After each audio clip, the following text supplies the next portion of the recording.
Hi, I am Satyapriya, alumni of Sakti Polytechnic College. நான் 2015 passed out ECE பிரான்ச்சில் முடித்தேன். கரண்ட்டாக ஒரு ஸ்டார்ட் அப் ரன் பண்ணிட்டு இருக்கிறேன், பிவாரா டெக் ப்ரைவேட் லிமிடெட். நான் இங்கே தான் படித்தேன், சக்தி பாலிடெக்னிக் காலேஜில் தான் படித்தேன். இங்கே படித்த பிசிபி கோர்ஸ் தான் என் வாழ்க்கையிலே ஒரு லைஃப் டர்னாக இருந்தது. நான் இங்கே பண்ண பிசிபி கோர்ஸ் வச்சு தான் ஸ்டார்ட் அப் ரன் பண்ணேன். ஸ்டார்ட் அப்பில் எனக்கு ஸ்டார்டிங்காக பிசிபி போர்டு மேனுஃபேக்சர் தான் ஸ்டார்ட் பண்ணியிருந்தோம். அப்போ எனக்கு ரொம்ப அது யூஸ்ஃபுல்லாக இருந்தது. அதனால் எனக்கு நிறையா ஏர்னிங் கிடச்சிது. அதை வச்சு ஃபேமிலி பார்க்க முடிஞ்சுது.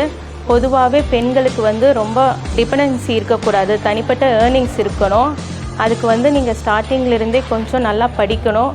படிப்பு ரொம்ப ரொம்ப முக்கியம். பெண்களுக்கு தனி வருமானம்ங்கிறது ரொம்ப ரொம்ப முக்கியம். அது மூலிமா தான் ஃபேமிலியை தனிப்பட்ட முறையில் ரன் பண்ண முடியும். யாரையும் டிபெண்ட் பண்ணி இருக்க தேவையில்லை. எனக்கு சக்தி பாலிடெக்னிக்கில் அந்த பிசிபி கோர்ஸ் படித்ததுனால எனக்கு அந்த வாய்ப்பு கிடைச்சிது. இப்போ அதனால் நான் ஒரு ஸ்டார்ட் அப் ரன் பண்ணி என் ஃபேமிலியை நல்லா பார்த்துக்க முடியுது. 44 ஆண்டுகளாக கல்வி பணியில் உங்கள் சக்தி பாலிடெக்னிக் கல்லூரி. வாருங்கள், பாருங்கள், சேருங்கள். மேலும் விவரங்களுக்கு 6385246254 என்ற எண்ணை தொடர்பு கொள்ளவும்.